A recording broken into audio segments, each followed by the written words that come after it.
a business can be a daunting task, and even much more when you own the business.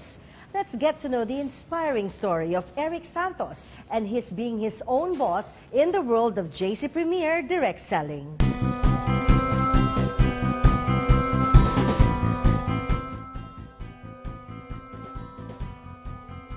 Ako po si Eric Santos na dating walang-wala. Naniwala lang ako sa sistema ng kumpanya ng JC Premier. Before, ang laman lang ng bulsa ko, 50 pesos. Yung mga magulang ko ayaw sa akin kasi napaka-irresponsable ko. Lagi akong nasa tambayan, lagi ako nasa inuman. Hanggang high school lang po yung tinapos ko. Dati akong sabongero, so nag-aalaga ako ng mga manok na panabong. Matagal na panahon din ako nag-alaga ng manok. Binansagan nila ako dito as a professional tambay.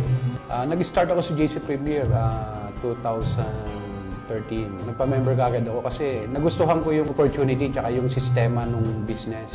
Papahanapin mo lang ako ng tao, kakausap ako ng tao, mag-introduce ako ng business. Pero babaguhin mo buhay ko, gagawin ko. May mga nakaready naman yung kumpanya ng mga training ko. Hanggang sa natuto ko, nagamay ko na yung takbo ng negosyo. Hanggang sa naging madali na sa akin yung mga may hirap na part. Hanggang sa dahan-dahan, nakikita ko na lang yung sarili ko na gumagaling ako sa business.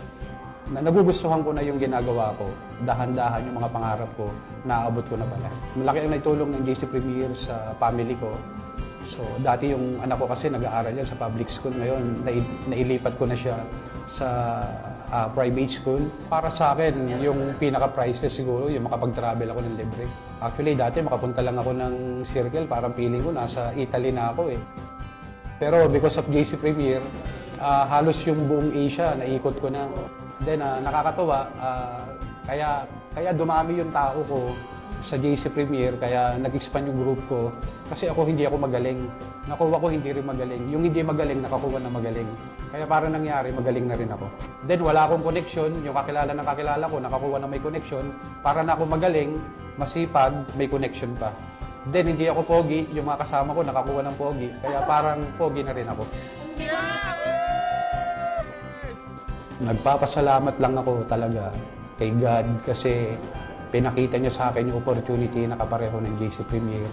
Yung mga ordinaryong tao na hindi man nakapag-aral sa magandang eskwelahan, hindi man matalino ay nabibigyan ng pagkakataon o ng tsansa na mabago ang buhay nila dahil sa magandang sistema ng kumpanya at sa ganda ng mga produkto nito. Ako po si Eric Santos na dating walang-wala. Naniwala lang ako sa sistema ng kumpanya ng JC Premier. Malaki ang naitulong ng JC Premier sa family ko. Nakakatulong na rin ako sa mga magulang ko. So, very proud sila sa akin. Isa na ako sa nagsusuporta sa kanila.